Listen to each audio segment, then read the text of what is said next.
cek Imam Ghazali deukeun geus maot na be trek be kiai nu sok dakwah maot misalnya ieu maot aya eueuh nu zarah umat kadinya ternyata eueuh apakah teu wauheun wauh apakah teu akrab kunaon embung jarah pan nya baheula dakwah abdi dakwah na ge dibayar ieu gua ojol teh nya nama dakwah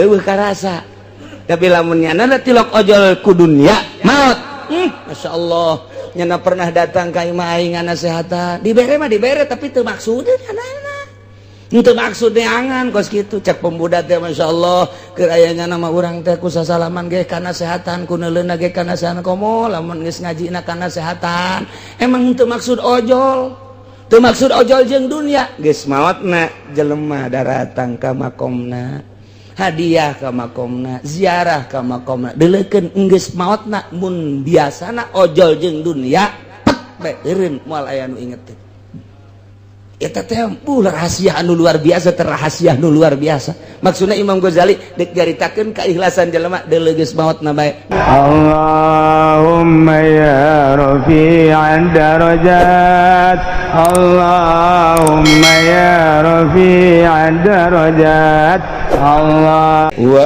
ati'ullah wa ati'ur rasul wahai mukminin sing narurut maraneh kabeh ka Gusti Allah tegas ngainstruksikeun tadi titah ngajauhan mabok jeung judi titah ngajauhan ku Gusti Allah teh kana patung jeung azlam adu nasib teh ku Gusti Allah diinstruksikeun melalui wahyu ka Kangjeng Nabi urang Kangjeng Nabi Muhammad sallallahu alaihi wasallam sok Muhammad Rasul aing nyampaikeun ka sia intina titah nurut ka aing cak Allah wa atiullah wa atiur rasul tuturkeun rasul lantaran rasul mah ucapanana lainang di dirina la yantiku anil hawa in huwa illa wahyu yuha moal nyarita haram kecuali parentah aing moal nyarita wajib kecuali parentah aing moal nyaritakeun sunah kecuali parentahan aing dek nyampaikeun ka sia teh lantarannya ka sia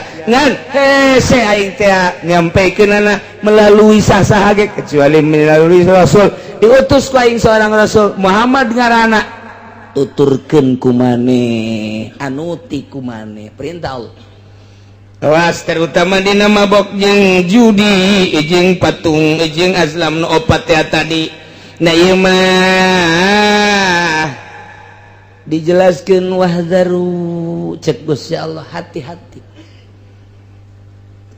nurut maneh ka Gusti Allah nurut maneh ka parentahan Rasul Allah tapi wahdaru awas hati-hati kumaha hati-hati anak lamun maneh nurut salamet mun maneh teu nurut bahaya fa in tawallaitum maka lamun maneh mengo mun maneh ngabalieur lamun maneh teu nuturkeun ka perintah Allah teu nuturkeun teu ngajading kana ucapan Kangjeng Rasul perintah-perintah Kangjeng Rasul ku maneh teh dihirup fa'lam kanyahokeun ku anjeun annama ala rasulinal balagul mubin Rasul mati kasangkut paut eueuh deui nyana mah ngan sakadar nyampaikeun doang maneh nurut salamet maneh teu nurut bahaya Rasul mah teu aya naon-naon teu aya gantar kakaitan teu aya hubungan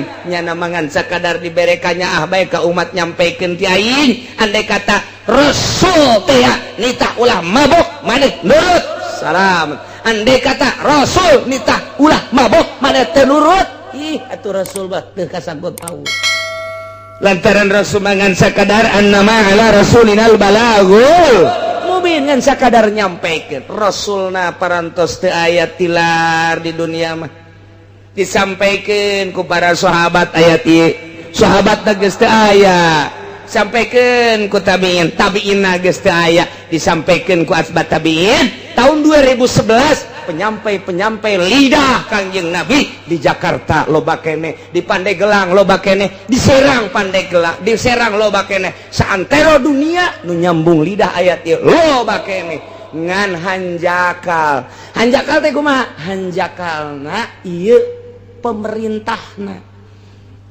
teh dirina artina nu marentahna ieu adalah bener-bener henteu mengamati ayat ieu sehingga nyana teh ngajual ayat kumaha ngajual ayat teh dina zahirna mah ngalarang nyana titah mabok di panggung sapeting bisa 2-3 panggung horeng jero nama ojol ayat eta teh jang meuli meo moal teurak kajen ku kumaha ge aya jelema nu mabok didakwahan ku kiai model kos kitu teuk ceuli datang ka teurak we moal teurak naon sababna lantaran ojol tah mah ojol ayat nyana ngaluarkeun ayat susuganan mancing lain mancing supaya menang hidayah tapi nyana mah mancing supaya dapurna ngebul mal beres nu mantak lantaran ojol deuleukeun geus maotna deuleukeun cek Imam Ghazali deuleukeun geus maotna we trek we kiai nu sok dakwah maot misalnya ieu maot aya eueuh nu zarah umat kadinya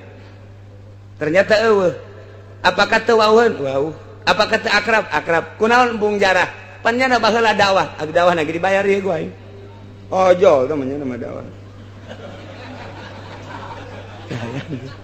eueuh karasa tapi lamun nyana tilok ojol ku dunya maot Masya Allah nyana pernah datang ka imah aing nasehatan dibere tapi teu maksudna itu maksudnya angan kos gitu cek pemuda teh Masya Allah keur aya nama urang teh ku sasalaman ge kana sehatan ku neuleuna ge kana sehatan komo lamun geus ngajina kana sehatan emang teu maksud ojol jeung dunia geus maotna jelema daratang ka makomna hadiah ka makomna ziarah ka makomna deuleukeun geus maotna mun biasana ojol jeung dunia pet bae eureun moal aya nu inget teh eta teh rahasia anu luar biasa terrahasia anu luar biasa maksudna Imam Ghazali dek garitakeun keikhlasan jelema deuleu geus maotna bae nu mantak urang zararah katua ka naon kitu ngaranna ka Maulana Hasanuddin ahli ikhlas urang ngajarahan ka Maulana Yusuf ahli ikhlas urang ngajarahan deui kitu ka mana kana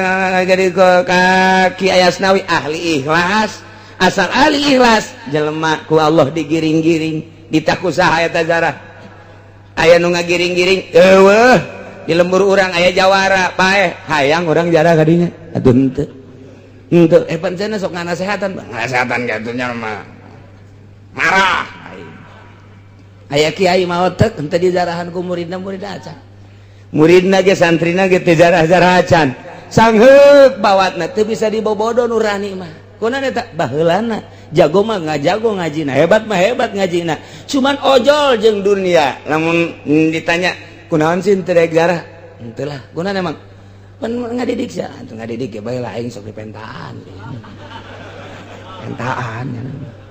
asal aya anu ngaji bae tah murid aing sing ade eta hancengan aing teh sing ade nu nanya masalah bae jadi murid oleh kaum mana teh sekali nanya sejutanya nyen pondok menta nyen majelis menta ojol teten kos kitu ngaran mal beres nyen kudu nyen majelis manyanana atuh aya masyarakat titah nyen majelis aya nyana meuli apansa eta goblok kiai di Singapura kos kitu eta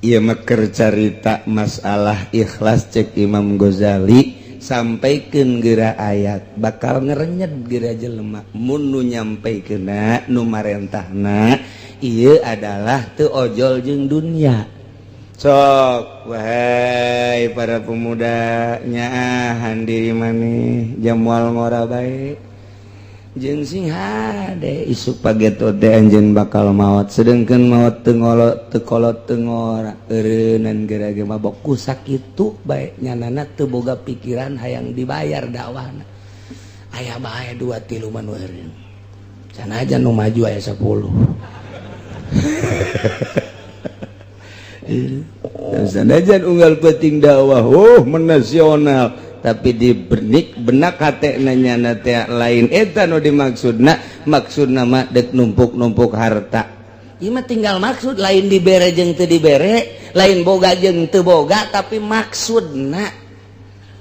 sehingga ada singkah arti menang nyokot ti mana eta Imam Ghazali menang nyokot tina innamal a'malu binniyat jelema mah kumaha niatna jelema ngariung teu niatna naon niatna teh endek tahlilan endek syiar kemudian dibere berkatna satreuk salah teu ka bawah teu ka jingjing gunya ada satreuk berkatna atuh loba jasa masalah tetep bae syiar mah kuari mah jelema dek ngariung tapi nu dimaksud berkatna berkat mending mun satreuk pugu cau deh mending mun cau nu beureuh mah cau hansip rugi emang cau hansip aya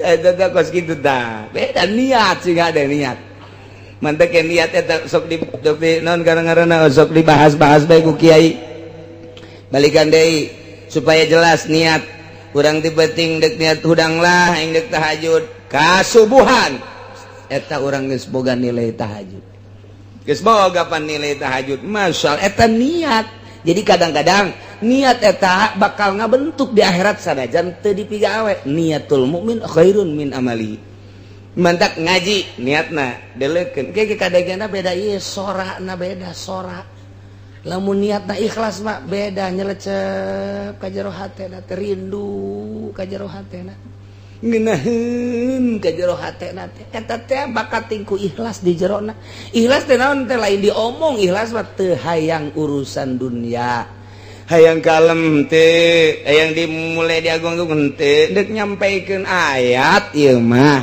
supaya manusia bentak mata hatena itu maksud yang dibayar kebenaran diagung-agung aja dibayar dibere itu tapi urusan batur asal dirina nah iyalah nu hese teh berangkat awalna begitu ngalengkati mah dek naon maksudna dakwah dek naon maksudna ayeuna ieu mah dek dakwah bae ayo ngan eta teh sok ngomong-ngomong sabaraha jam ieu nya setengah jam bos setengah jam lamun naik kareta mun sedang ka mana ieu bayaranna ge gede cabok ya kos gitu mah eta teh ikhlas eta kos gitu kan eta teh tah piceun mun hayang bener piceun mun hayang bener ieu nyampaikeun ayat ieu disampaikeun di dunia ayat ieu disampaikeun mabok makin menjadi-jadi hese luar biasa nah ieu diakhiri ayat nu tadi teh ku Allah wa atiur rasul narurut marane kabeh ka Gusti Allah Allah teh ngalarang melalui Kangjeng Rasul minum arak judi wa atiur rasul tuturkeun turut ku maneh Kangjeng Rasulullah wazaru jeung hati-hati kudu rempan maneh kana berbagai permaksiatan lantaran bakal ngejerumuskeun anjeun ulah-ulah di dunia komo di akhirat nama deui bakal sing jarungkel ka neraka jahanam lamun nurut atuh salamet lamun ngabalieur mengo fa in tawallaitu mani taat mun mane ngabalieur tina taat rasul mah rasul bae tapi teu didenge kiai mah kiai bae tapi teu didenge fa'lamu awas aya rambu-rambu hubungan naon Kangjeng Rasul mana ma'ala rasulinal balagul mubin Kangjeng Rasul mah hanya sekedar nyampaikeun doang atuh ari katarima salamet namun teu katarima atuh bahaya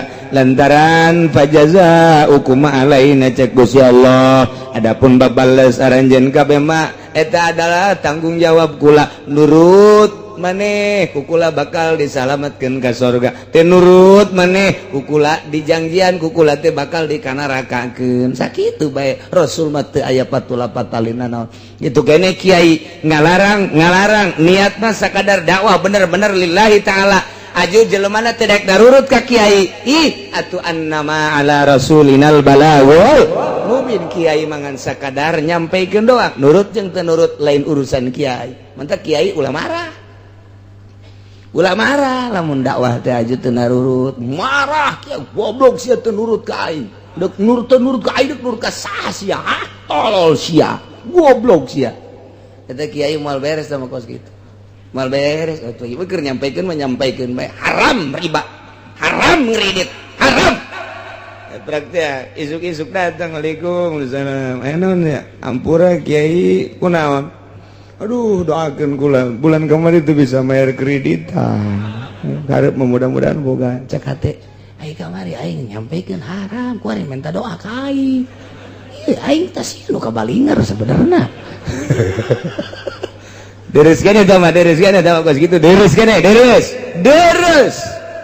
Nu kieu, Waalaikumsalam geus ceurik bae. Oh, nya bikang di mana? Di mana? Oh, udah deket cenah di dinya. Enak. Aduh, cenah daripada ditarik deui ku dealer mau nginjem duit. Ya. Iya.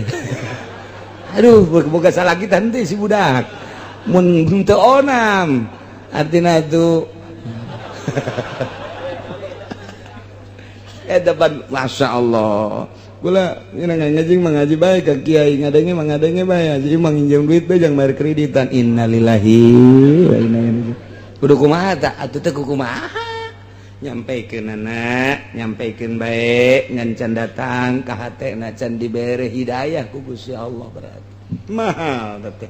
Anu ngagulak-gilekeun mah, anu ngaleungitkeun hijab mah lain kiai, lain wali, lain Kangjeng Rasul. Nu mere hidayah mah Gusti Allah Subhanahu wa taala. Masya Allah. Timbul pertanyaan-pertanyaan para sahabat. Urang alhamdulillah cek para sahabat teh kazamanan karena ayat innamal khamru wal maisir sehingga orang sadar nu tadina osok mabok eureun tadina sok judi eureun tadina nyembah ka patung areureun tadina dunus nasib ngundi nasib baju areureun ku ari mah kulantaran urang nyaho kana haramna ngan ieu ayeuna mah fakal fa bi ikhwanina alladzina matu wa hum yasrabuna al-khamra wa yaquluna malal maisir. Aya eta dulur urang tetangga urang nu kamari ieu mararabok kamari ieu jararu diaju ku ari parae eta kumaha.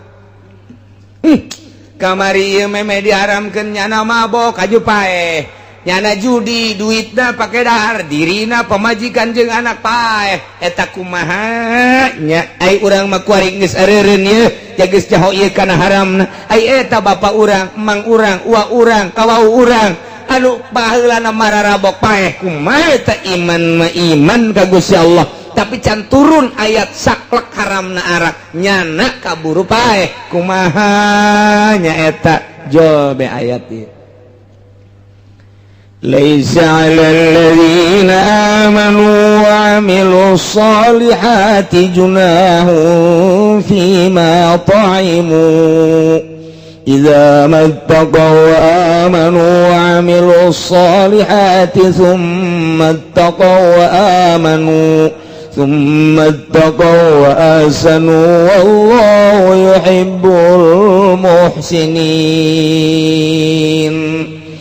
Cek Gusti Allah laisa 'alal ladzina amanu wallahu alam bimuradi teu aya tetep ka jelema nu ariman ngimankeun geus amilus solihati bahkan beramal soleh junahun dosa teu kadosaan fima taimu dina sagala rupa hasil-hasil nu kumanehanana di dahar lamun dina arak mah kunyana diinum nginum arak wal maisir hasil daripada judina kunyana di dahar dirina jeung pemajikan keluarga eta mapan qoblat hari memeh diharamkeun artina jelema nu baraheula iman ka Gusti Allah jeung Rasulna bahkan nyana ngamal soleh ngan encan turun ayat kasaklekan haramna diharamkeun nginum arak jeung judi kemudian nyana kaburu maot cek Gusti Allah laisa junahun teu dosa alal ladzina amanu wa amilus solihat bagi jelema nu ariman terus amal soleh fima taimu dina naon nu kunyana nu diinum arak diinum hasil judi kunyana di dahar asal idza mattaqaw wa amanu wa amilus solihat di mana aranjeuna takwa di mana aranjeuna iman di mana aranjeuna beramal soleh asal iman takwa beramal soleh masalah lantarannya maot memeh diharamkeun secara mutlak dikuatan deui ku Gusti Allah summa taqaw amanu inget Ini penting mah takwa jeung iman, modalna syaratna asal takwa jeung iman. Tambahan deui ku Gusti Allah, summat taqwa wa ahsanu. Nu penting mah takwa jeung ihsan. Nu mantak aya 3 di dieu teh ittaqau teh loba amat. Aya rahasia henteu teh barang dibongkar ku ilmu bilagah mah. Nomor kahiji aya idza mattaqau wa amanu wa amilus solihat. Nomor kedua summat taqau wa amanu. Nomor katilu summat taqau wa ahsanu. Aya 3 ittaqauna. Loba amat atuh cukup bae hiji ittaqau anu awal mah eta adalah jang pribadina. Ittaqau nu kadua mah jang pribadi jeung halayak rame. Ittaqau nu katilu mah jang dirina halayak rame jeung ngalaksanakeun ihsan. Nu mantak aya iman, aya Islam, aya ihsan. Aya syariat, aya tarekat, aya hakikat. Selalu kitu bae dina Al-Qur'an teh. Nu mantak di dieu ge aya 3 ittaqauna. Ittaqau nu pertama ittaqau iman, ittaqau nu kadua ittaqau Islam, ittaqau anu katilu ittaqau ihsan. Nu mantak ittaqau nu pertama ittaqau syariat, ittaqau nu kadua ittaqau tarekat, ittaqau nu katilu ittaqau hakikat. Mantak ge ieu aya ihsan, terakhir mah ihsan, hakikat ye summa taqau wa ahsanu. Ngan kabelah dieuna istimewa Gusti Allah. Wallahu yuhibbul muhsinin. Allahumma mika cinta jeung mika resepna teh ka jelema anu nyieun ihsan. Berarti anu ittaqau bi nafsihi masa kadar takwa jeung iman jang dirina masih diproses engke di akhiratna. Nomor kadua ittaqau anu kadua jang bigoirihi jang bisa merean ka batur nyaritakeun ka batur tapi dirina mancan ihsan masih diproses ku Gusti Allah. Anu henteu diproses mah anu meunang mika dikit cinta Allah ia adalah jelema anu ittaqa amal soleh iman termasuk ihsan. Iyalah wallahu yuhibbul muhsinin. Nu kumaha ihsan? Ihsan anta budallah kana katarahu wa ilam takun tarahu kana hu yaraka. Maneh ibadah ka Allah seakan-akan neuleuh ka Gusti Allah. Mun can bisa seakan-akan dideleukeun ku Gusti Allah. Berarti teu pernah bae aya mimpar-mimpar urusan dunia, teu ojol nyampaikeun Qur'anna, teu ojol nyampaikeun ayatna, teu ojol nyampaikeun hadisna jeung urusan keagungan kemuliaan, jeung teu ojol kana urusan dunia ihsan. Sieun ka Gusti Allah. Bahkan mun dibere duit ge sieun nya nama. Waalaikumsalam. Ti mana ieu? Ti atut.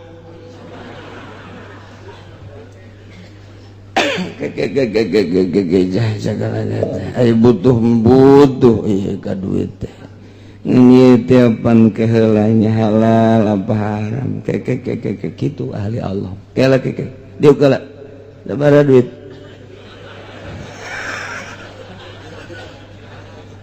Yang dibuka teh bu emang tarima bente sabaraha duit teh.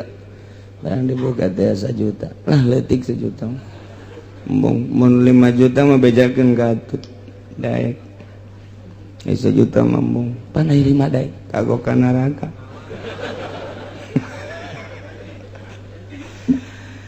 Aduh, neangan daftaran bae cenah daftaran eta naon kadang-kadang KTP. Maksudna dek di umroh-umrohkeun. Ieu umroh jadi ganjaran apa henteu? Kunaon teu berpikir, Masya Allah. Ieu ayat lain lalagaan. Gusti Allah cukup bae ieu teh, make ittaqauna hiji bae. Cek ahli bilagah mun hiji ge cukup. Tapi make ayat 3 ieu teh lain lalawara. Ya Allah ya Rabbi. Maka idza mattaqaw wa amanu wa amilus solihat. Hiji. Mereka 2 summat taqaw wa amanu 2. Mereka 3 summat taqaw wa ahsanu. Masya Allah.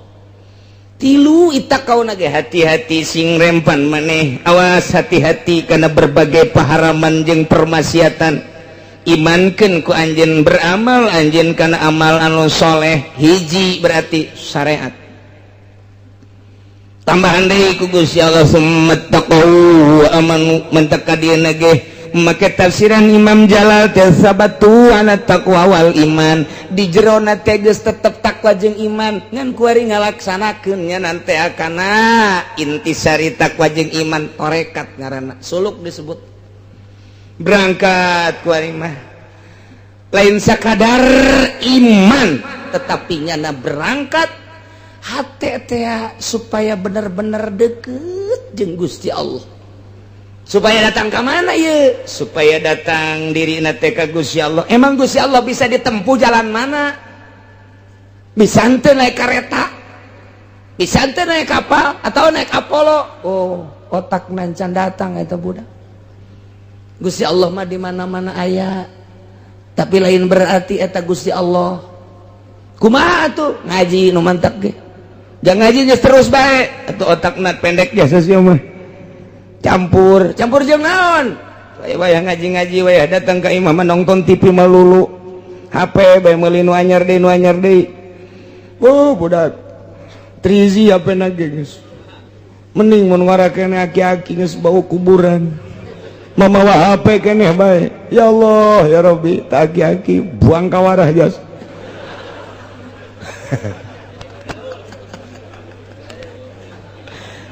Itu para rantes aki-aki bawa HP Gusti Allah nu aku. Ya pasti aing dipake kagredet ya ku Amerika. Naon sebabna? Perusahaannya napaan?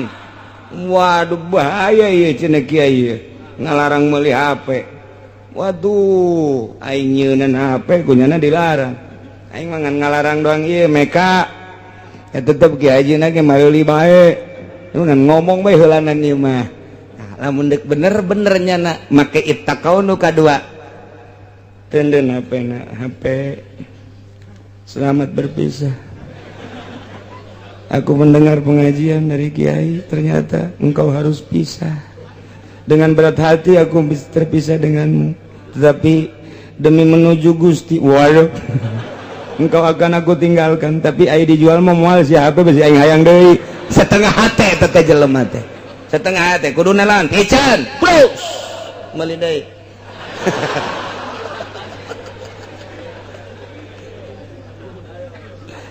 Lain lalagaan ibadah teh nu mantak urang eueuh ngeunah kumaha ilmu fatul muin mah aya, ilmu jamul jawame mah aya, ilmu tafsir mah aya.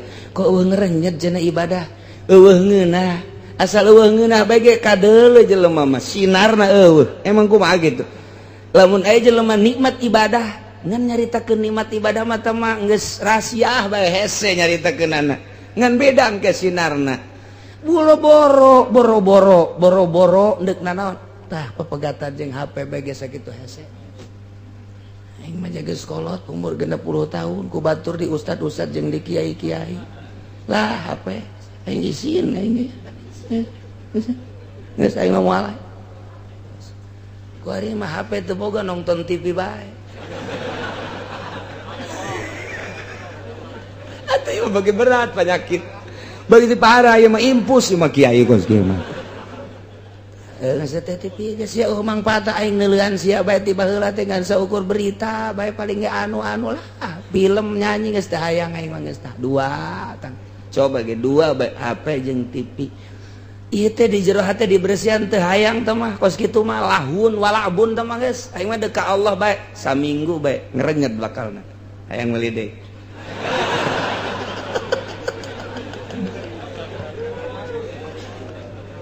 Aduh, menang saminggu dari cokot deui HP. Tidak kuat aku berpisah denganmu. Jaringanku kurang sehingga undangan ngeriung kok enggak ada. Yang biasanya kayak ondo sama kos gitu. Tidak bisa pepegatan. Dek menuju ke Allah kudu aya anu ditinggalkeun, kadaanan ninggalkeun dunia secara total. Keheureuyan nu kitu bae heula aman. Lah cenah disebut ortodok, keun bae disebut ortodok ge tereh paeh ieu. Daripada disebut modern haju paeh, modern kabawa ka ditu hanas ibadah teu ngeunah. Pikir tak ku otak. Ya Allah ya Rabbi. Ye ndek naon ye? Ieu mah keur carita summat taqwa amanu tingkatan kedua. Tingkatan kahiji mah eta tadi engke aya proses keneh bae. Allah teh ieu tilu teh aya rahasiaan. Ngan saeutik we dijelaskeun ku Imam Jalal teh. Coba deuleu tafsiran di kitab-kitab lain tentang ayat ieu. Masya Allah teu sembarangan Allah nenden tilu takror teh. Tapi takrorna teh takror teh budak balik. Takau deui mun rahasiaan moal dipuat di dieu tah tingkatan kahiji mah nu tadi teh takwa iman tapi tetap nyana masih biasa kena baik cuman di mulut tidak sampai di hati. Waduh, sedangkan kan dari mata turun ke hati. Sia ngarora keneh mah kitu. Ku hari mah teh geus beres tah eta mah geus tah. Wa summat taqau wa aman pelaksanaan ieu teh. Duh. Anu kamari teh maharim dilaksanakeun. Ku hari mah geus menuju ka Gusti Allah lah tah dibere duit ge. Ieu teh saha? Teh anu henteu. Henteu mah rada gede, endek gede dek leutik henteu bae kula. Nu lumayan jeung nambahan meuli apa Avanza. Henteu, aing kajen teu make Avanza naik angkot aing. Geus henteu bae, cek aing teu bawa, da bawa ka ditu. Sugan hayang ditamban teh hayang. Kecuali atutna kawin jeung aing. Carekan sakit atuh. Misalna lain ti atut bae sarua ti wahidin ge. Ulah. Urang pilih sesuai jeung nurani. Abeh urang di dunia beres di akhirat henteu dicarekan ku Gusti Allah. Ieu mah jang santri, bejang santri. Aya nu lain santri mah teh nyaho nu hukum. Aya jang kiai atuh mimba bi komo. Santri mah pan nyaho, ieu duit nu kos kitu teh teu beres. Peureum manta kunaon? Peureum sakedeung deui 2 bulan deui. Peureum. Ya berem sabelah mata mangintip ngaranna. Aya nu kieu bae can aya di ditu aya. Can aing kiai. Ku batur mah aing di ustad. Aya nu pae ngundang ka aing, ngariung ka aing, muludan ge aing kaundang. Tapi ieu aing can diambeun meureun nya. Jen can ti kulon can aya, ti wetan can aya. Aing mah meureun kunya lain pajar jelema kadal meureun. Dek ngeunaheun kumaha ibadah. Ikir carita summat taqau. Panyakit eta teh kos kitu teh. Geus HP panyakit, TV panyakit, jaringan-jaringan panyakit, duit nu teu pararuguh panyakit. Lepaskeun geura eta sok kudang peuting. Usolli Allahu akbar. Maaf, engke bakal kabayang guru ikhlas urang. Bakal Allah mere kos kitu heula. Tek bae kiai anu mah meureun ngeunaheun soal aya engke di jero hate. Allah tambah ikhlas. Eta teh dorongan moral anu ku Gusti Allah ditambahan ka hate urang. Naek urang tek komo wali meureun. Allahu akbar. Lain ngahayal, aya ngahayal mah bahaya. Tak maka ditu Kangjeng Nabi mah di Guha Hira sorangan meureun ku nikmat-nikmatna teh ibadah Allahu akbar geus ngeunaheun ibadah moal bisa lamun aya hahalang Allahu akbar kamari 500 lamun ka pangiriasana 1 juta ya iraha ya undangan deui nya hayalanna kos kitu beda ieu mah kula mah alal haq bae beda ke pemikiran beda. Allahu akbar. HP nu eta kekerbek anu anyar sabaraha duitnya buatan Cina sih sabaranya cak batur bagus tapi teu rusak kajeunna aing isuk bae gitu. Moal beres cak aing moal komo anu ngahape Allahu akbar ting tong saha eta iya kana budu aya ting tong wa iya kana saya urang mah kitu salat. Tetep celi datang ka ikhlas bae ge. Ieu keur carita urang lalagaan. Beda engke jeung beat mah dina tarekat lain deui doktrin. Ieu mah keur carita dilalagaankeun bae. Pikir ku urang moal bisa kajen ku kumaha ge. Mentak aya jelema norekat boga HP pabatola tariqatuhu. Batal kajen teh zikir 9.000 ti peuting boga HP batal cak aing batal. Deuleu persyaratanana. Cenah saya kitu wah di tarekat teh batal.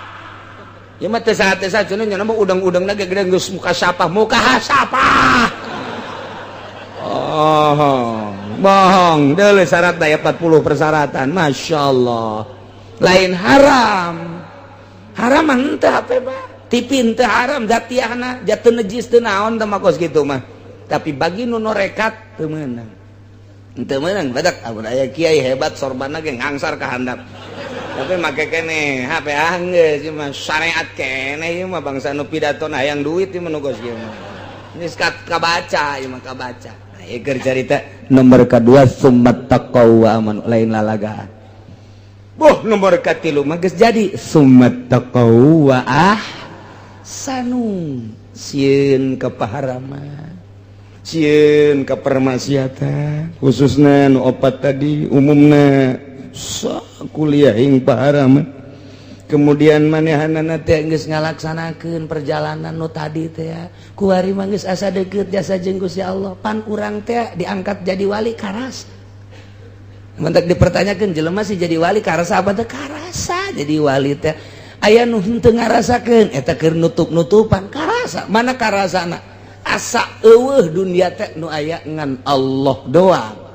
geus nyana teh engke asa kaduhung hirup nu kamari ieu duh aing eta Imam Ghazali caritakeun kos kitu Imam Ghazali geus diangkat jadi hujatul Islam tapi can jadi wali begitu trek jadi wali eta nu kamari magahan ngaji teh eta mah dosa aing magahan ngaji aing ngarang eta teh dosa aing dosanya na kos kitu teh eta ngarasa dosa sebab orang teu ngeunah tama ibadah kos ketika ngeunah ieu we ibadah nu bener mah ieu cekeuna tuh ya Allah ku ngeunaheun ibadah teh geus teu boga pikiran naon iyalah summat taqwa sanu sedengkeun ka dieuna Gusti Allah wallahu yuhibbul muhsinin lain leutik-leutik ayat ieu teh mantap ge masyaallah hiji ku Gusti Allah dihampura dosa-dosa jelema anu baheula nginum arak aju ngimankeun jeung amal soleh lantaran nyana nginumna teh meme diharamkeun secara mutlak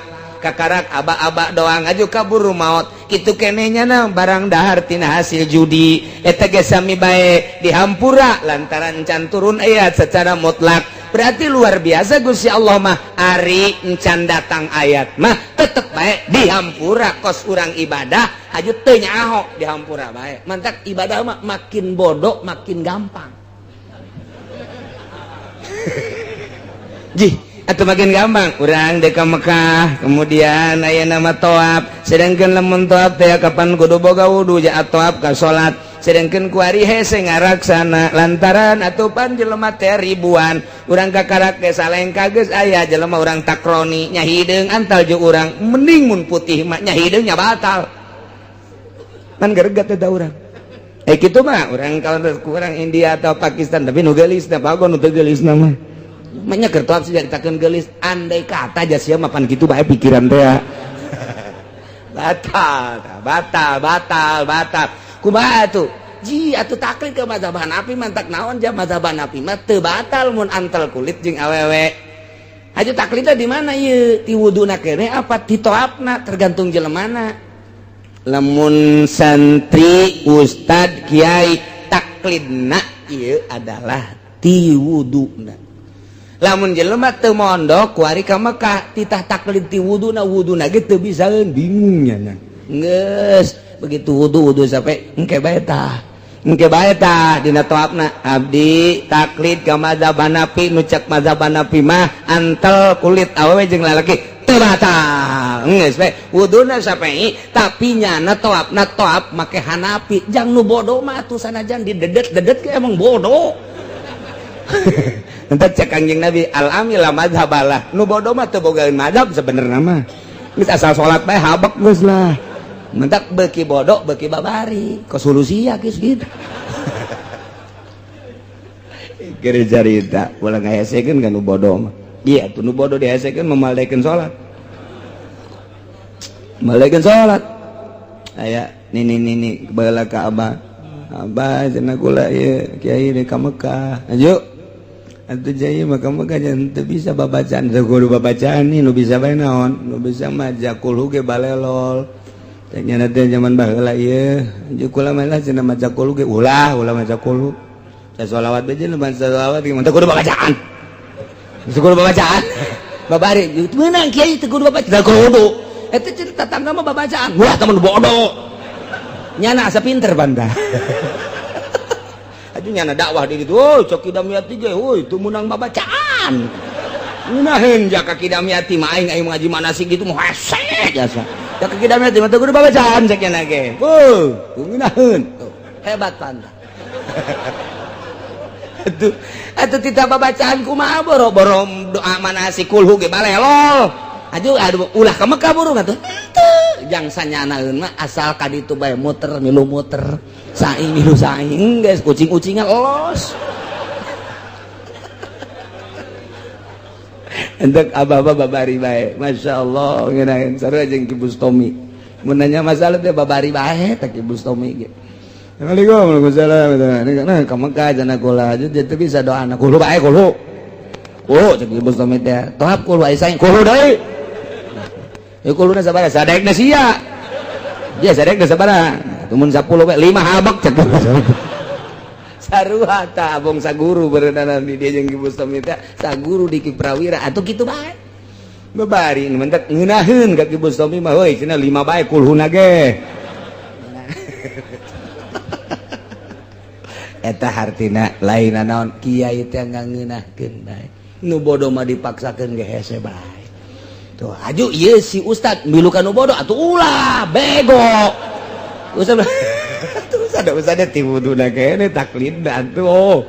Masya Allah, tuh geus beda-beda ke derajatna di masjid teh. Ieu mah bodoh, ieu mah santri, ieu mah geus ngaustad, ieu mah geus nyai, ieu mah geus wali atuh beda-beda. Ngerendengnya beda engke tahapanana. Nganu jelas mah asal menang pangampura Allah Subhanahu wa ta'ala. Tinggal bae pebatalanana ari mazhab Syafi'i mah teu batal, ari mazhab Hanafi mah teu batal. Mazhab Syafi'i hitut batal, atuh Hanafi ge hitut batal. Ke sia hitut aing mah Hanafi gitu. Batal, aing ngising nyaonya ngisingnya. Beres. Oh, kemudian ditajong kalau getih mimisan batal cek Hanafi, cek Syafi'i mah teu. Babari. Geus antal doang teh jauh urang kaluar getih jacarang. Ja terab atuh ja carang kaluar getih carang geus eta bae tah ka madzhab Hanafi.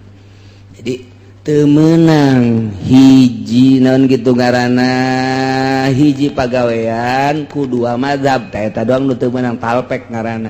Hiji pagawean dua mazhab teu meunang. Mun hiji pagawean kudu samazhab bae. Urang pagawean wudu samazhab, pagawean toab samazhab teu meunang. Wudu nya Syafi'i nya Hanafi teu meunang. Atuh toab nya Syafi'i nya Hanafi teu meunang. Hiji pagawean dua mazhab teu meunang. Nu bagusna mah ti wuduna kene, wuduna Hanafi, toabna Hanafi ke ka salatna ge terus gitu Hanafi saharita mah. Acenah salat mah henteu, mangga masalah. Tah eta kos kitu. Nah, lamun orang ayeuna dua pagawean teh kumaha cenah teu kahar teh, dua mazhab teh kumaha kieu. Urang ku ari toab ngamazhab ka mazhab Hanafi, ai praktek terap. Taklid deui aing ka mazhab Syafi'i.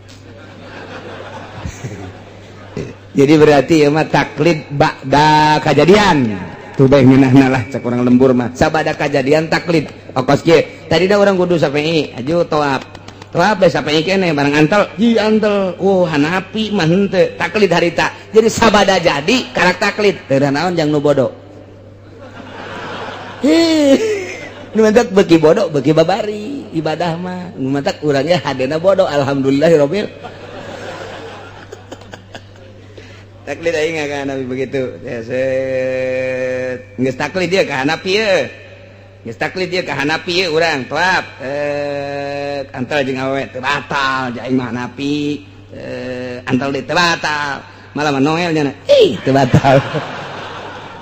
Abong-abong teu batal Noel gelut sia di ditu. Mulai keur carita doang. Teu batal. Terap. Baca Hanafi batal kan? Aing ka Syafi'i. Syafi'i baca teu batal, balik deui aing ka Syafi'i. Cenah ge urang taklid sabada kajadian teu naon Syafi'i geus aing lah pokona mah. Geus Syafi'i ieu tak wari ieu. Ieu mah keur carita heulanan, keur carita. Antal je jeung Hanafi jeung awewe. Hanafi deui. Ieu mah budak batal-batalna. Batal-batal modar beureuh mah. carita talpek hiji pagawean teu meunang dua mazhab mun geus samazhab samazhab bae ketika nyana di mazhab eta batal atuh geus bubar. Masyaallah wallahu yuhibbul muhsinin.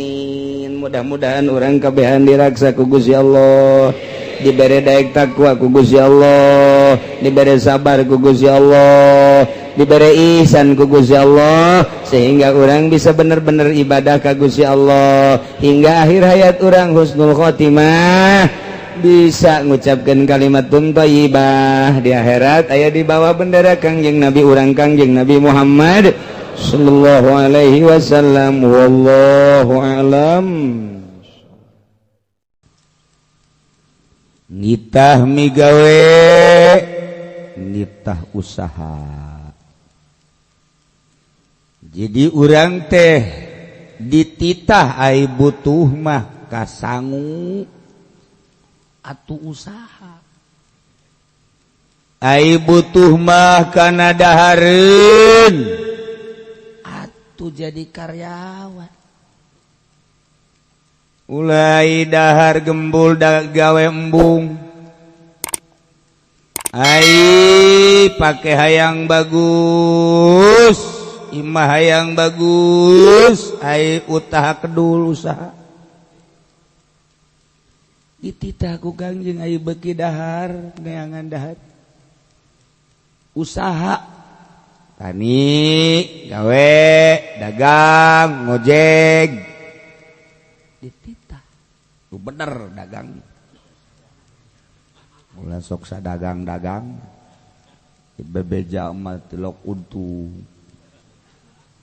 ai dagang mah terus jambung merek rugi bae dongengna, kadang-kadang ditipu, kadang-kadang untungna. Jam beureun lamun rugi mah moal dagang terus.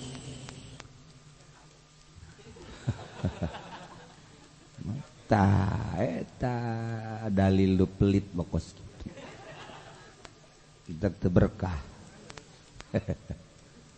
Aja sok kasinggungan ya lemah teh. Atuh masing-masing bae sih. Ai henteu mah henteu bae. Ai heueuh mah atuh heueuh bae. Ngan gedean ka heueuh.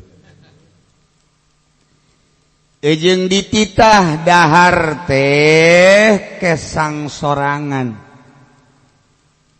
Ulah batur nu digawe urang nu untung. Batur nu jual beli urang nu menang untung. Batur nu digawe jadi karyawan urang nu menang jatah. Nek naonan dari kos kitu gawe henteu naon henteu ai jatah hayang. Cek urang kulon majapuk. Jatah empuk. Aduh Gusti Allah. Kangjeng Rasul teh ngajelaskeun kaunggulan seseorang anu nyana mawa tambang, mawa patik, mawa golok, mawa kampak sesuai jeung kebutuhanna ka gunung, ka leuweung. Nuar kayu ngalaan suluh kumpulkeun talian panggul bawa ka pasar jual. Hasilna pake ngadapakahan dirina anakna jeung nu dibutuhkeun ku nyana. Masya Allah hebat. Abu Nawas ge pernah muriangnya. Barang muriang ningali dunia teu hartina aing daripada engke paeh dihisab ku dunia lah aing mah nganazarkeun ka pamajikan neneng saksian kakak nazar mun cager ieu kuda anu bagus teh dek dijual kalawan harga nu murah batur mah 1000 dinar ieu mah dek dijual teh lah ngan 200 dinar bae. Kunaon emang Kak? nazar kakak geus teu nganggap kana dunia mun cager dijual murah atuh kae kos kitu mah teu kebal cager pabajikana kan ditegor ka pan kakak nazar besi gering deui kuda nu bagus dijual heuh nya bawa ku jaga ka pasar bejakeun kuda bagus dijual murah ukuran 1000 dinar tapi cuman 200 boh jelema tuh nyongsrong kabeh boh atuh perebut atuh henteu saparapat harga acan ngacung kabehan saha nu siap kula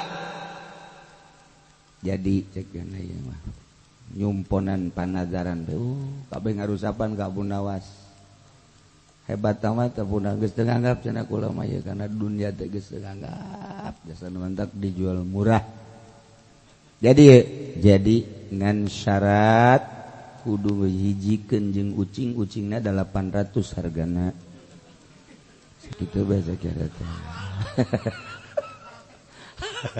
harga kuda nawa dimurahkeun ngan kudu sapaket jeung ucingna 800 sakira teh aduh jadi cak Abu Nawas teh kan teu salah kan teu laku atuh bawa deui carekan ku pemajikan masa murah-murah teu laku wallahu a'lam teu mungkin kana teh cek pemajikanna ieu mah salah meureun nawarkeunana ade kukula ulah urusan kakak urusan neng aja ieu bisa teu laku kitu atuh wallahu a'lam geus kitu bae emang kumaha kitu mantak teu laku nama ai ieu nama ieu kudana tetep dijual 200 sesuai panazaran ngan kudu sapaket jeung ucing hargana 800 cek pemajikanna kakak pinter oge jan tah eta teh ngalambangkeun naon coba ngalambangkeun naon ketika jelema gering teu nganggap kana dunia dinazar-nazarkeun keur gering mandek mereka masjid anu dek mereka majelis anu dek meretah baikeunan ke kadulur-dulur lantaran dek balik ka ditu sieun besi ditegor ku Gusti Allah teu kebal sehat ora jadi sudah kohe widih mengkonon teu jadi teh balik deui tah ka resep teh balik deui katalah Abu Nawas teh kos kitu horenganan jelema di mana-mana endek ka Mekah persiapan endek ka akhirat jai sehat bararasaan moal waka gering asana isuk ya aing asana isuk ya nyeun kahadean teh ya babari keur gering mah beres sehat deui we teh atuh koret merepet dur pet balik deui teh jelema teh keur sehat bepelit mentak sekali-sekali ku Allah dibere gering aja pendi mah ngomong aing alhamdulillah tilok dibere gering jauh Firaun ya tong bae ge baheula tilok dibere gering mah bahayang dihebatkeun hebat be fisik Bang Haji mah tilok gering pugu jore hayang dihebatkeun nya mah jore teh gering-gering teh jore nu bagus ba doakeun sing gering jeung sing terus ka ditu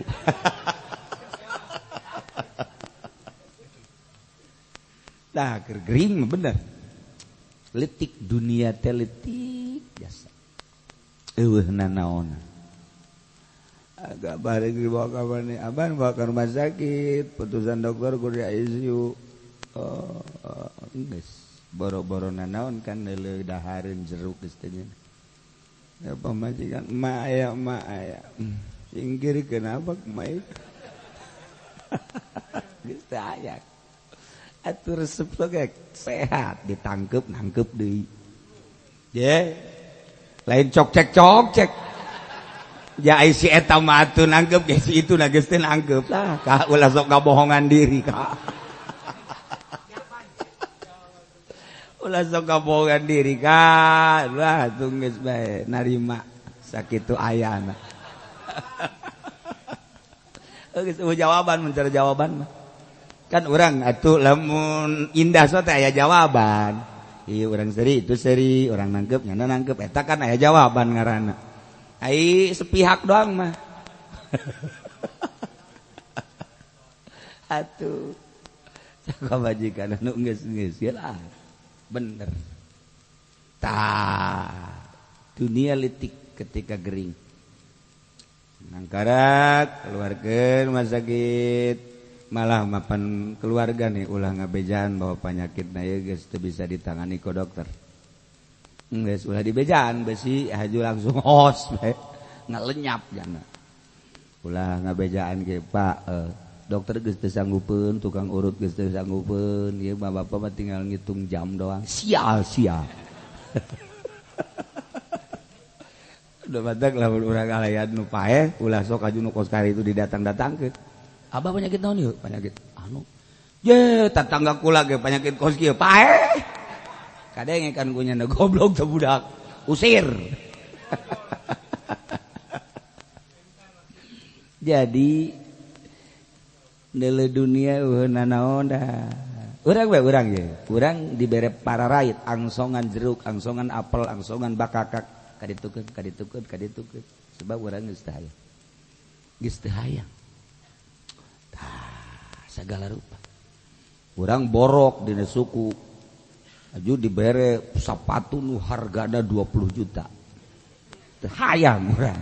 Teu hayang los kaditukeun. Urang ge borok suku aing.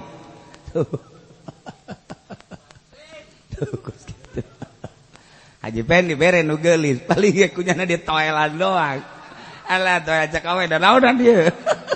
Aing di toilan doang mah getek jeung cenah tuh.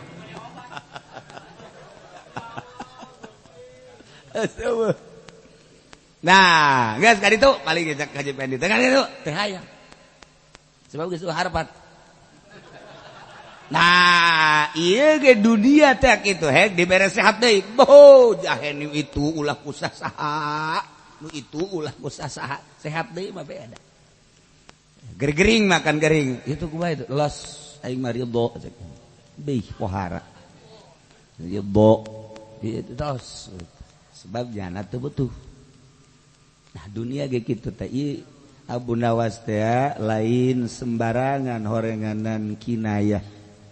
Ketika jelema dibere sehat deui atuh sagala rupa ge teh jadi deuk ngajual murah ge kudu sapaket jeung ucing. Jadi tetep 8 juta 1000 didar 1000 didar keneh. Nah, kembali deui ka aslina. Numadak jelema lamun geus daek pepegatan jeung dunia geus hebat. Hirup keneh daek pepegatan jeung dunia. Carana sodakoh-sodakohkeun pake syiar-syiar eta geus hebat. Hirup di dunia na aya lindekanyana tapi daek pegat. Waduh. Pan urang mah leungit sapedah bae ge. Beuh. Atuh leungit sapedah modal nangis beak motor hiji. Parah pada eta bakaran. Nah, mau ite kinayah, mau tambang, mau pedang, nyeangan kayu, bobengket, kemudian panggul, jual. Berarti berdikari lah berarti kurang mah. Teu kudu kieu, teu kudu dek neangan kayu ka anak wari. Urang nurutan hadis ieu cenah yu urang neangan ka leuweung itu, hayu atuh ka leuweung mana tuh dudu imah nu keur dibangun teh. Heuy, atuh sia diborgol ka jeung pake janu bogaan. Eueuh kudu dek neangan kayu ka mana urang. Leuweungna jaga seueuh di urang mah tuh.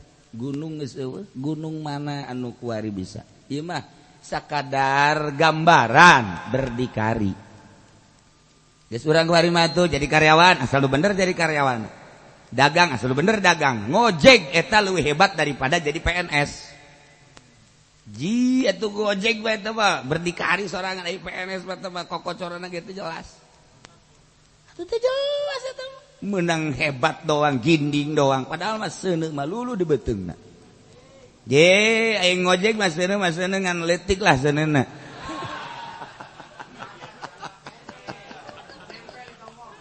Ai dut-dutan mah gojekna.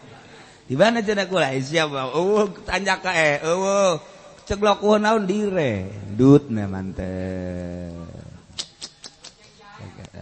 nu diboncengna ge deui ngarasa ngeunah deui ajeuna kok teu direm ka tolol diboncengna aduh masyaallah ai ditanya teh kula mah sedekah susu bae jak tarolol kabeh ge wa anna may yaf'alu dzalik sayyana jelema anu migawe modal kitu yakni berdikari sorangan khairun lahu leuwih bagus ka manehna tinimbang nyana ngadatangan rajulan zayasarin lalaki atau seseorang nusugi wayas alahu kemudian menta syai'an min mali usaha sanajan leutik kadeleuna hina leuwih hebat leuwih mulia leuwih bagus tibatan nyana menta ka nusugi Allah karim kiai yang boga pondok bagus teh haju menta beungeutna bakal borok engke jaga di akhirat henteu kudu hayu bae amalkeun sabisa-bisa jangan tergantung ke pondok bagus majelis bagus ilmuna bersihan coba ge kajeun ngalalampar masalah handapeun tagal kayu cara kidakok seh dakok bae nya da mah handapeun tagal kayu bae geus nya mah gaeuh jeung murid da gitu menang leuwih ti tilu opat hiji kaluarkeun opat hiji kaluarkeun ulah hayang loba ieu mangariung titah tausiah jelemana aya 20 ya majenalah urang atuh ngariung beja sarua bae niat geus bagus kula anak balik bae lah teu kudu tausiah bener hayu bae tausiah sanajan saeutik kan ya Allah tapi amplop mah angger kan jageuna garila mah kadang-kadang ge Masya Allah karim hayu kerada batuk jageuna saeutik ye aya geus kaluar ti dinya ngajak jerek bae belah ditu cak urang dinya tek batuk beneran gitu eta teh maksudna daun maksudnya saya tikan kurang giat lobaan giat berarti geus lain lillah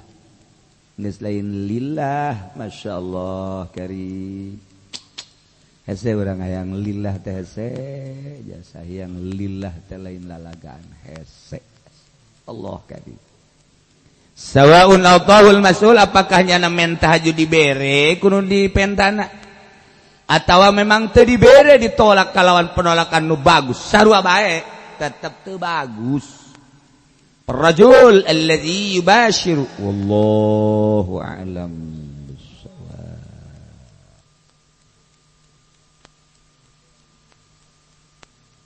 Bismillahirrahmanirrahim fahadha at-tayyar yakunu fi batinil arif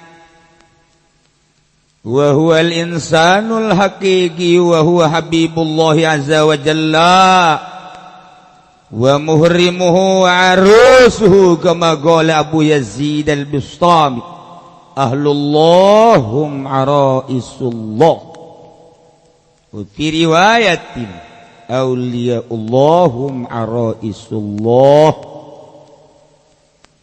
yihi berte lain hiber apak-apakan kadeleku urang ditongtong Haji Pedi bisa hiber atau ditembak jelema lain yakunu fi batinil arif aya di jero batin jelema anu wauh ka Allah yilah wa huwal insanul haqiqi aslina manusia eta urang mah kuari campur-campur kadele ku jelema bangun jelema padahal mah urang ngarendeng jeung sapi ke ngomong kabut teman saya cek sapi kamu teman saya gitu cek kebo bukan ini mah lebih dahsyat teman saya di aku kok kebo ku sapi di aku ketika orang ngaku jelema bahwa saya adalah manusia kebo seserian datang ka ompong kebo ge yang serikeun jelema ngaku jelema sia batur bae teu jahon aing menyaho sarua sia jeung aing nyatuan malah mah aing mah magrib eureun sia mah terus bae cakup bae emang aing teu nyaho aing mah eureun jagara di sisi nyeun di kandang cicing bae geus sana aing mah asal penting eureun sia mah kadeulna ku aing terus bae leuwih dahsyat tibatan aing terus ke gedung-gedung ngopi gedung-gedung nyusu aya nasi goreng nasgor terus trek aya mie tek meuli deui sia mah terus bae penting saeutik bae Indomie di endogan ngambo atuh sia mah leuwih ti aing sabenerna mah sia mah kakak aing cek bo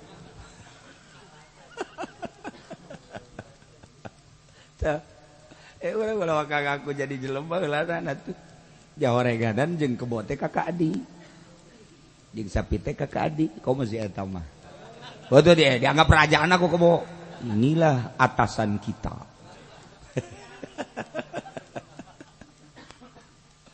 wa huwa habibullah azza wa jalla kekasih Allah azza wa jalla bahkan mahram Allah bahkan papanganten jeung Allah bahasa waliullah sebab hanya panganten lah nu duduaan mah indah luar biasa waliullah eueuh dianggapna kabeh makhluk nu ayangan Allah berdua dengan Allah Masya Allah urang sorangan Allah kaduana urang duaan Allah katiluna urang sepuluhan Allah ka-11 ma yakunu min najwa thalatha illa huwa rabi'u Allah nu kaopat wala khamsa illa huwa sadisu kalimatna maksudna naon selalu barenna jeung Allah teu dianggap nu sejen Masya Allah kurang kumaha ayat wa nahnu aqrabu ilaihi min hablil warid kok teu izin sih padahal Allah teh leuwih deukeut tibatan urang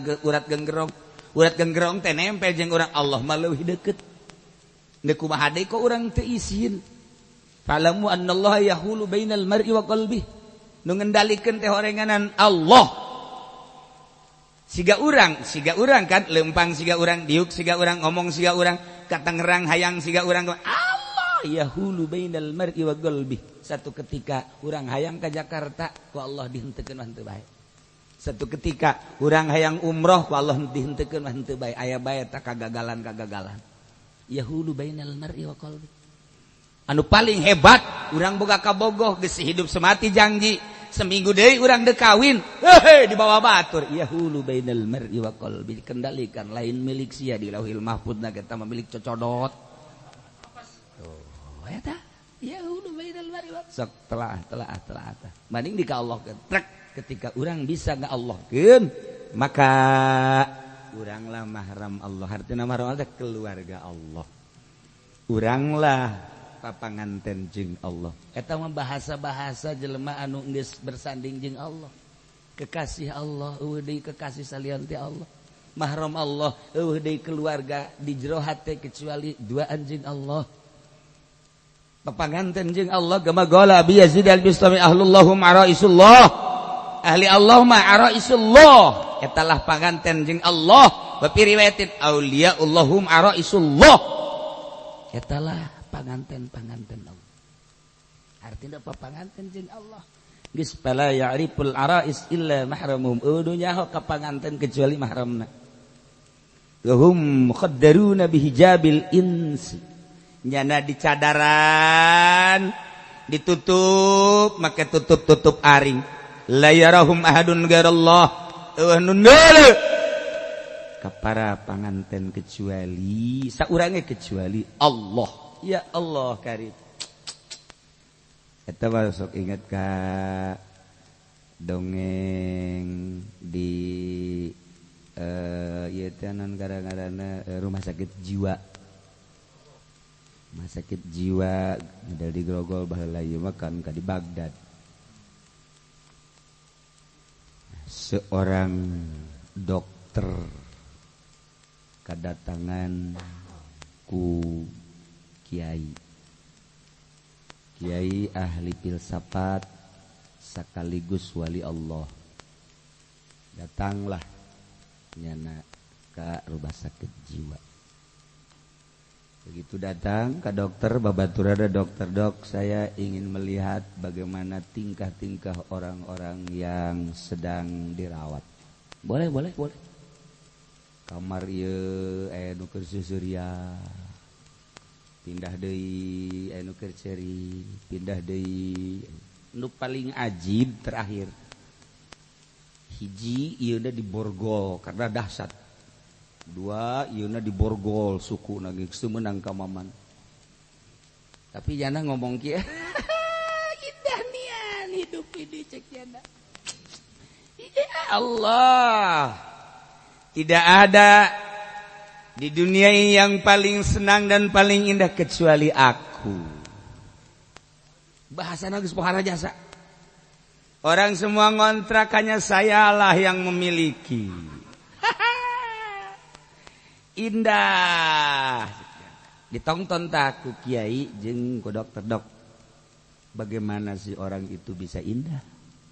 Sementara tangannya di borgol, kakinya di borgol, tapi beliau bilang indah nih ya. Senang betul hidup. Coba kita lihat keluar rumah sakit.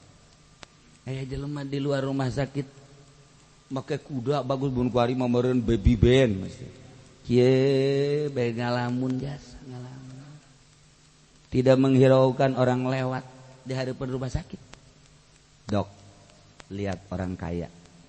Mobilnya mewah, pakaiannya bagus. Kemudian dia duduk termenung, tidak menghiraukan orang lewat, kelihatannya bingung. Sementara ini di rumah sakit dibelenggu ketawa-ketawa. Dokter, iya juga ya. Iya, makanya dok. Coba itu bagaimana coba penafsiran dokter? Saya juga bingung. Nah ini dokter ikut gila nih dokter.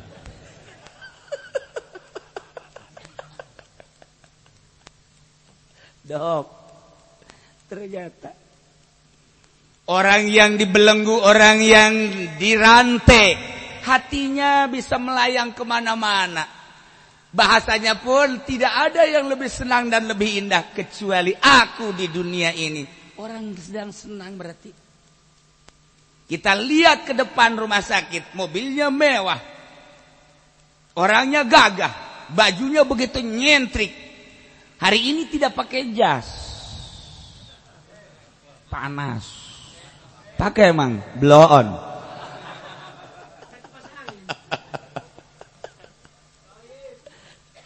Tetapi kelihatannya bingung dah. Ada orang yang badannya dibelenggu, hatinya merdeka.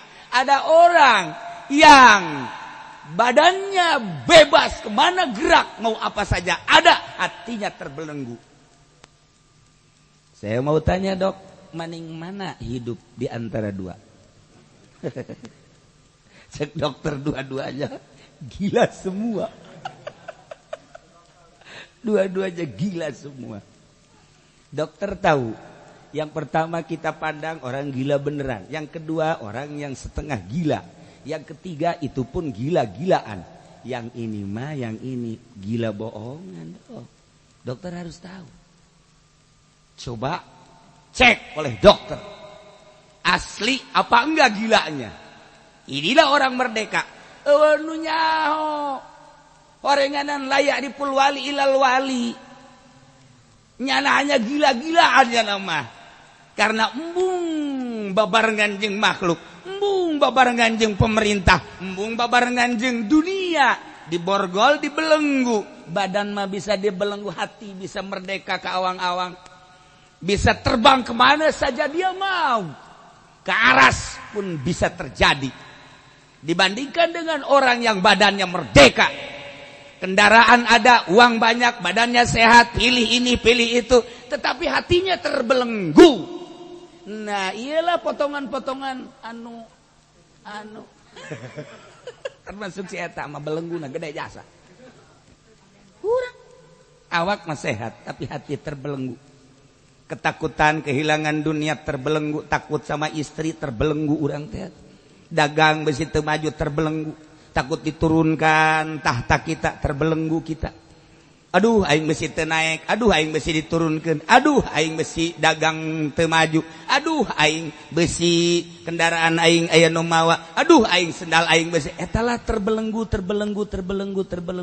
Waliullah, orang yang bebas, merdeka ka mana bae bisa hiber, awak bisa dibelenggu, dirantai. Bahkan dirantainya macam-macam, mungkin di penjara, mungkin di rumah sakit jiwa. Hati merdeka bisa hiber kemana-mana. La yariful wali ilal wali. Cek dok. Apa lu? Cek dok.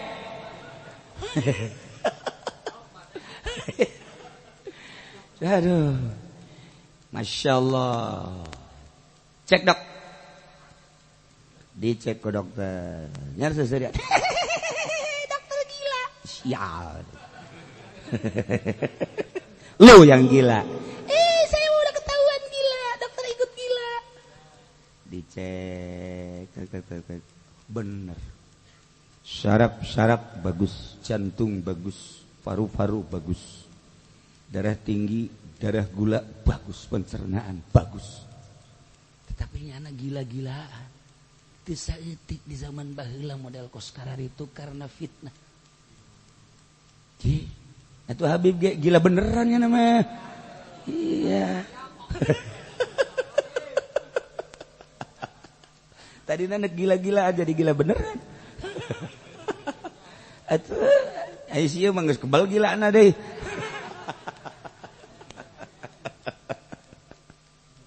Nah, katebakna ku bangsana. Mata ketika urang asup rumah sakit beda kan tingkah-tingkah jelema gering teh aduh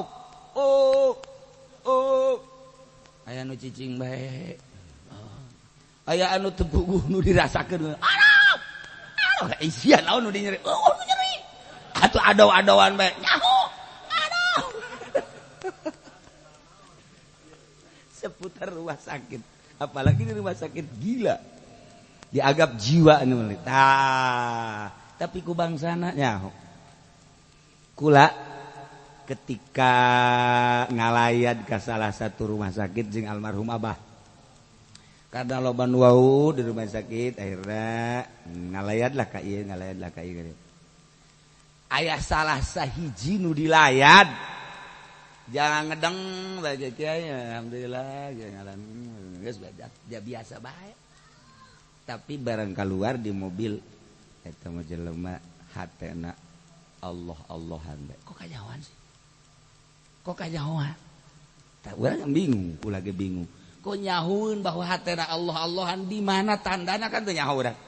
Berarti kan jelema luhur. Nah, ieulah kajahoan ku bangsana deui. Kula bang ngalayat aja pendek gering nyaho di jerona karung.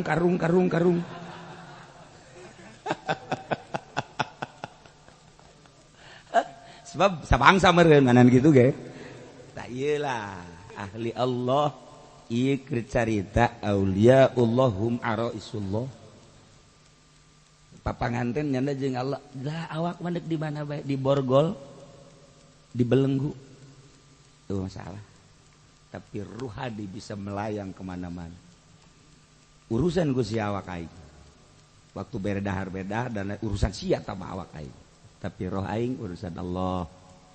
Masya Allah. Bingung dokter ge, bingung. Eta dokter teh ya, bebeja tah ka kiai. Yai, ternyata tidak ada sakit apa-apa betul. Inilah ahli Allah. Keliru ketika ka rumah sakit jiwa teh keliru mana nu edan beneran, mana anu setengah edan, mana nu edan-edan. Ya kuari ge kadeu edan kabeh. Asli. Jumlah akur bae jaweur di jiwa na edan ieu. Muqaddaruna bihijabil unsila yarahum ahadun ghairallah. Eueuh nu bisa neuleuh ka panganten. Panganten Allah kecuali Allah. Saha nu bisa kecuali hanya Allah. Sebab nyanalah nu aya di hatina. Wa nahnu aqrabu ilaihi min hablil warid. Fa'lamu annallaha yahulu bainal mar'i wa qalbi. Nyana. Innallaha Gitu la yakhfa alaihi syai'un fil ardi wala fis sama. Ulu samar ka Allah.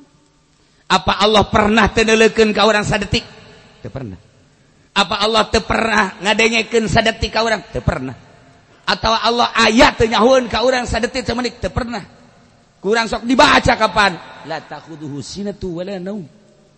Teu pernah nundutan, teu pernah sare. Teu pernah teu neuleukeun sadetik ka urang. Tapi urangna konyol amat di hareupeun Allah nu selalu urang dideleukeun ku Allah kok urang teh berani-berani WA-an SMS-an hanya orang-orang goblok.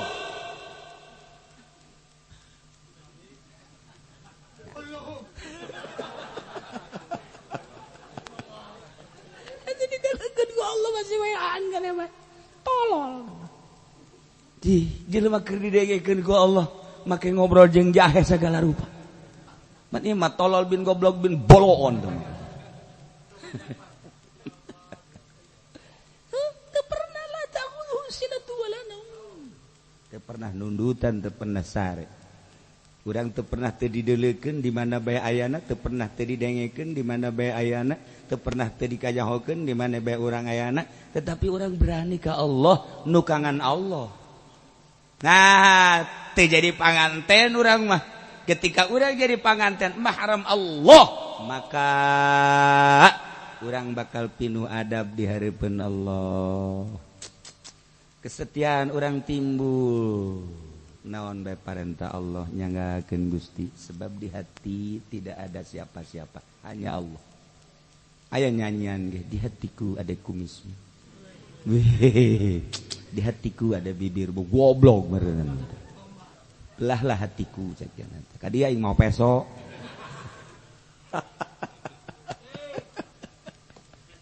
Ya Allah ya Rabb. Jadi kajen teuing ngahiji di kerumunan orang banyak. Waliullah kajauhan, layak dipul wali ilal wali. Kula ka rumah sakit abah ngomong zikir bae teh mah jelema teh. Da teu kadeuleu biasa bae.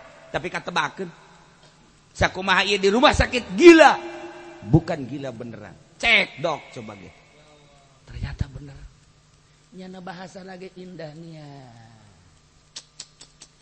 Tidak ada yang lebih bahagia di dunia ini kecuali aku. Sebab keur babarengan jeung nu bogana. Manusia semua ngontrak kiana. Sebab nyana keur bareng jeung nu bogana. Sok geura. Inilah orang-orang gila, termasuk dokter gila. Artinya tangan silahkan belenggu, kaki silahkan belenggu, hati dengan Allah bisa terbang. Fahadha tayyar yakunu fi batinil arif wa huwa insanul haqiqi. Jelemana bisa diimah, jelemana bisa, tetapi rohna bisa ngalayang ke mana-mana.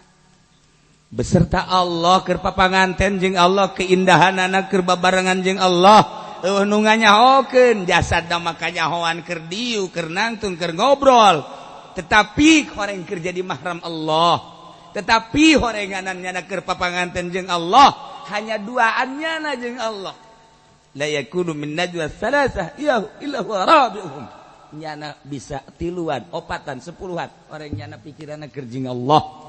Iyalah qulubul asyikin laha uyunun tara ma la yarahun nazirin.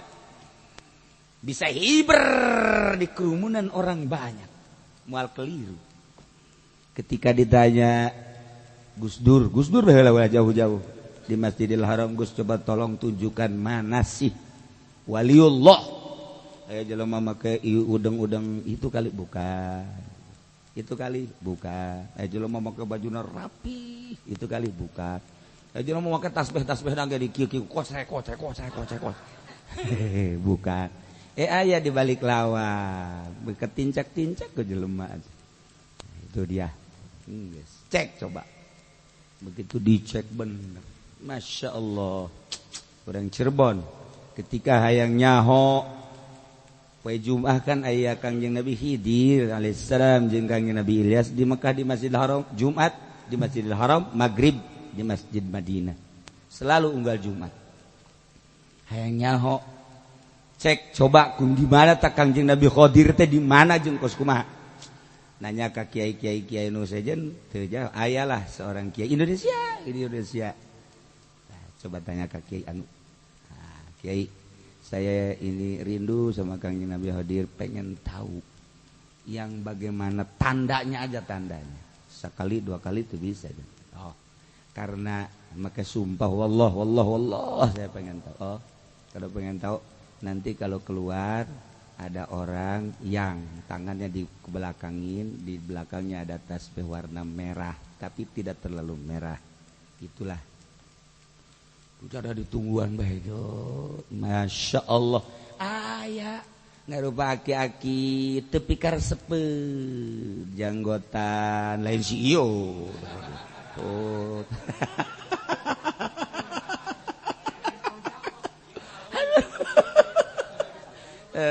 Rudi bener di katugangkeun mawa tasbih warna beureum langsung ku janda tek ewak sasalaman bener ieu kan tanda Kangjeng Nabi Khidir eueuh tulangan langsung keluar minta didoakeun minta didoakeun langsung Kangjeng Nabi Khidir ngomong Kangjeng Nabi Khidir saya ketemu dengan Anda aslinya dengan guru Anda bukan dengan Anda kok nyahoan pesuruh guru Anda nyahoan eta kos kitu teh sahanu nyaho tah waliullah mah nyahoan karena kamu maksa terhadap guru Anda sampai sumpah jadi yang kelihatan bukan Anda yang kelihatan guru Anda waduh jalan bukan salah geus lain eta waliullah teh seperti kos kitu ketika orang dititah nah iyalah aya rahasia ku waliullah mah. Nah, kok bisa kajahoan kos kitu teh? Sebabnya nangis jadi habibullah kekasih Allah. Mahram Allah, penganten Allah. Eueuh nu nyaho kecuali Allah. Walaupun ditutupan, dibelenggu dan lain sebagainya, tetep bae kajahoan. Masya Allah karim. Wa qala azza wa jalla wallahu a'lam.